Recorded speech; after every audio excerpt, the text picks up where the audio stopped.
இது கல்கியின் தமிழ் யுகம். சாமானிய மக்களையும் சாதனையாளர்களாக மாற்றும் ஜென்சியின் கதைக்களம். களம் 2. அமைதியான கிராமத்தில் ஹிந்து சமயத்தினரும் முஸ்லீம் சமயத்தினரும் நண்பர்கள் போல பழகி வந்த காலத்தில் தான் தமிழ் இசைக்கும் அமீருக்கும் காதல் மலருது. என்னதான் இரு குடும்பமும் நல்ல மனிதர்களாக இருந்தாலும் மதத்தை தாண்டி மனம் முடிக்க மனம் இல்லை அந்த மக்களுக்கு. அப்போ தமிழ் இசையோட தோழி அமீர் அமரனா மாறினா உன் திருமணம் நடைபெறலாம்னு சொல்கிறா. அதை கேட்டு தமிழிசை அமீர் கிட்ட சொன்னதும் அதற்கு அமீர், யானைகளுக்கு மதம் பிடிக்கும், மனிதர்களுக்கு மதம் பிடிக்கும், என் தமிழ் இசைக்கு மதம் பிடிக்குமா? நான் உயிர் வாழ உன் நினைவுகள் போதுமானதுன்னு சொல்லிட்டு தன்னோட விடுமுறை நாட்கள் முடிகிறதுக்கு முன்னாடியே இராணுவ பணிக்கு கிளம்பிடுறாரு. அதை கண்டு அதிர்ந்து போன தமிழிசை அதிகாலையில் அமீருக்கு முன்னாடியே ரயில் நிலையத்தில் அவருக்காக காத்திருக்கா. இருவரும் இணைந்து தங்களோட திருமண வாழ்க்கையை ஆரம்பிக்கிறாங்க. அவங்க அன்பின் வெளிப்பாடா முதல் இரட்டை ஆண் குழந்தைகள் பிறக்குது. சித்திக் ஜமால் பல்சூர் ரஹ்மான் பேர் வைக்கிறாங்க. அடுத்து பிறந்த ஆண் குழந்தைகளுக்கு நம்மாழ்வார் அப்துல் கலாம்னு பேர் வைக்கிறாங்க. கடைசியாக ஒரு அழகான பெண் குழந்தை பிறக்குது. யாஸ்மின் பானுன்னு பேர் வைக்கிறாங்க. பொண்ணு மேலே உயிரையே வைக்கிறாரு அமீர். தன் மனைவி பெரிய அதிகாரி ஆகணுன்றதுக்காக கல்லூரி படிப்பு படிக்க வைக்கிறாரு. குழந்தைகள் இருக்கும்போது எதுக்கு இந்த படிப்புன்னு தமிழிசை கேட்கும் போதெல்லாம், நீ கதைச்சு கல்மனசையும் கரைய வச்சிருவ, உன் குரல் உலகெங்கும் ஒழிக்கணும்னா நீ படிக்கணும், அப்போதான் இந்த பூமி போர் இல்லா சுதந்திர பூமியாக மாறும், நம்மை போல இராணுவ வீரர் குடும்பங்களும் எல்லைப்புற மக்களும் குடும்பத்தோட மகிழ்ச்சியாக வாழ இதுதான் ஒரே வழின்னு பெண் கல்வியின் முக்கியத்துவத்தை சொல்கிறாரு.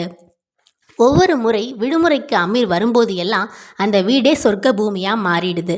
எப்பயுமே விடுமுறை முடிகிறதுக்கு முன்னாடியே அவசர காலம்னு அமீர் திரும்ப போயிடுறாரு.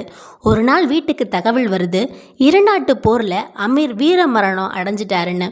குடும்பமே சிதைஞ்சு போன அந்த சூழ்நிலையை தைரியமாக சந்தித்து எல்லா காரியங்களையும் செய்து முடிக்கிறார் தமிழிசை.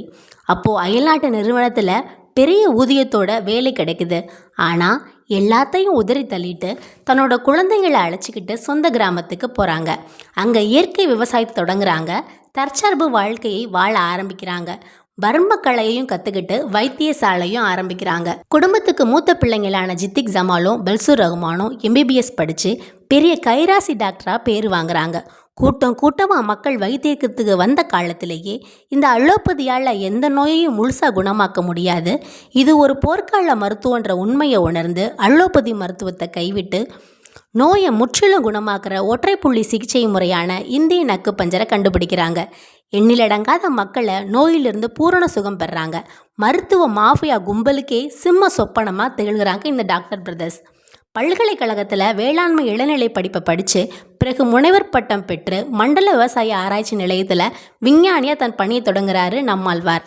அரசாங்கம் கொண்டு வர பசுமை புரட்சியால் மக்கள் பாதிக்கப்படுவாங்கன்னு எடுத்து சொல்கிறாரு. அவர் குரல் அங்கே யாரும் கண்டுக்கலை.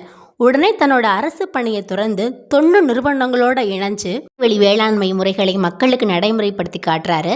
சுனாமியால் பாதிக்கப்பட்ட விவசாய நிலங்களை கூட இயற்கை விவசாயத்தால் எளிதாக மீட்டு காட்டுறாரு. காலாவதியாக்கப்பட்ட மரபு சார்ந்த பல்வேறு தொழில்நுட்பங்களை மீட்டு புதுப்பிச்சு காட்டுறாரு. தமிழகத்தின் முதன்மை இயற்கை அறிவியலாளரும் இயற்கை விவசாயம் வேரூன்ற விதையிட்டவரே நம்மாழ்வார் தான். கல்லூரியில் இயற்கை படிப்பையும் தொழில்நுட்ப கல்லூரியில் விண்வெளி பொறியியல் படித்து 40 ஆண்டுகள் விண்வெளி பொறியாளராக பணி செய்கிறாரு அப்துல் கலாம். ஏவுகணை திட்டத்தின் மூலம் ஏவுகணை மனிதன்னு அழைக்கப்படுறாரு. இந்த அணுசக்தி அணு ஆயுதங்களால் மனித வளம் மேன்மை அடையாது, ஒரு நாடு வல்லரசு ஆகிறது இளைஞர்கள் கையில் தான் இருக்குன்றத அவங்க மனதில் ஆக்கப்பூர்வமான சிந்தனைகளை ஏற்படுத்துகிறாரு. பல புத்தகங்களையும் எழுதுகிறாரு. மக்களின் வரிப்பணத்தை தனது சொந்த ஆடம்பர வாழ்க்கைக்கு வீணாகிற அரசியல் தலைவர்கள் மத்தியில் வாழ்நாள் முழுசும் எளிமை உண்மை நேர்மைக்கு எடுத்துக்காட்டா உலக தலைவர்களுக்கு ஒரு உதாரணமாக வாழ்ந்து காட்டுறாரு. யாஸ்மின் பானு கல்லூரி படிப்பை படித்து முடித்து மென்பொருள் நிறுவனத்தில் சீரியல் புரோகிராமராக வேலை செய்கிறாங்க. திருமணத்துக்கு பிறகும் தனது பணியை தொடர்றாங்க. மரபுவழி மருத்துவத்தை பின்பற்றி தன்னோட 3 குழந்தைகளையும் வீட்டு பிரசவத்திலே பெற்றுக்கிறாங்க. மெக்காலை கல்வி முறையால் குழந்தைகளின் கற்பனை திறனும் படைப்பாற்றலில் ஏற்படுற குறைபாடுகளை கண்டு தன்னோட குழந்தைங்களுக்காகவே தன்னோட பணியை தொடர்ந்து பானு வீட்டு கல்வி முறையை குழந்தைகளுக்கு போதிக்கிறாங்க. கொஞ்சம் கொஞ்சமாக அந்த ஏரியாவே பானு வீட்டு கல்வி முறை நடைமுறைப்படுத்தப்படுது. ஏன்னா இங்கே படிக்கிற குழந்தைங்க தங்களோட குடிகார அப்பாக்களையும் கோபக்கார அம்மாக்களையும் மாற்றுறது மட்டும் இல்லாமல் சிறு வயதிலே குடும்பத்தோட பொருளாதார தேவைகளை பூர்த்தி செய்கிற தொழில் முனைவோராக உருவாகிறாங்க. மெல்ல மெல்ல மெக்காலை கல்வி முறை மறைஞ்சு மரபு கல்வி முறை சிறப்பாக செயல்பட விதையிட்டதே யாஸ்மின் பானு தான். தமிழிசையோட குழந்தைங்களால் அந்த தேசமே சிறப்படையுது. உங்களோட வெற்றியின் ரகசியம் என்னன்னு மக்கள் கேட்கும்போது அவங்க பதில் அம்மா. தனக்குன்னு ஒரு அடையாளத்தை உருவாக்காமல் எங்களுக்காக தன்னோட கனவுகளை புதைச்சவ தான் எங்கள் அம்மா. அணு அளவு சுயநலம் இல்லாத எங்கள் அன்பு அம்மா. அந்த அன்பு அம்மா வேறு யாரும் இல்லை, திருநெல்வேலியை சார்ந்த யாஸ்மின் பானு ஜாதிக் மன்சூர் தான். தன்னோட 4வது பிரசவத்தில் 8வது மாதத்தில் தன் முழு விருப்பத்தோட மண்ணுலக வாழ்க்கையை நிறைவு செய்கிறாங்க. 1.5 நாள் வாழ்ந்த என் குழந்தைக்கு வாழ்வின் நோக்கம் இருக்கும்போது 3 வீட்டு பிரசவங்களை பார்த்த ஒரு மரபுவழி மருத்துவரின் மனைவியோட வாழ்வின் நோக்கம் என்னவாக இருக்கும்னு நான் தேடும்போது அவங்க சொன்ன பதில் தான் இந்த அமரகாவியம். பல ஆண் மருத்துவர்கள் இறைவழியில் இனிய சுகப்பிரசவம், வீட்டு பிரசவம் எழுதின புத்தகங்கள் மூலமாகவும் சமூக வலைதளங்களில் மறுட்டி சுகப்பிரசவம் வீட்டிலேயே சாத்தியம்னு பிரச்சாரம் செய்யும்போது ஒரு கர்ப்பிணியின் அடிப்படை தேவை அன்பனின் அன்பு. அது கிடைக்காத ஒவ்வொரு பிரசவமும் அவளுக்கு மறு ஜென்மம்தான்னு சொல்லாமல் சொல்லிட்டு போனவங்க தான் யாஸ்மின் பானு. யாஸ்மின் வாழ்ந்த கடைசி 2 ஆண்டுகள் தன் கணவரோட ஈருடல் ஓர் உயிராக சந்தோஷமாக வாழ்ந்திருக்காங்க. அவங்க நினச்சிருந்தா தன் உயிரை கொடுக்காம குடும்பத்தோட மகிழ்ச்சியாக வாழ்ந்திருக்கலாம். ஆனால் இறக்கத்தான் பிறந்தோம், அதுவரை இறக்கத்தோடு பயணிப்போம்னு தாய்மையின் மேன்மையை உலகம் அறிய தன் பயணத்தை முடிச்சுக்கிட்டாங்க. கர்ப்பிணி பெண் குழந்தையை பெத்தெடுக்காமலே இறந்து போனால் அவளின் நினைவாக சுமைதாங்கிக்கள் நடும் வழக்கம்தான் தமிழரின் மரபு.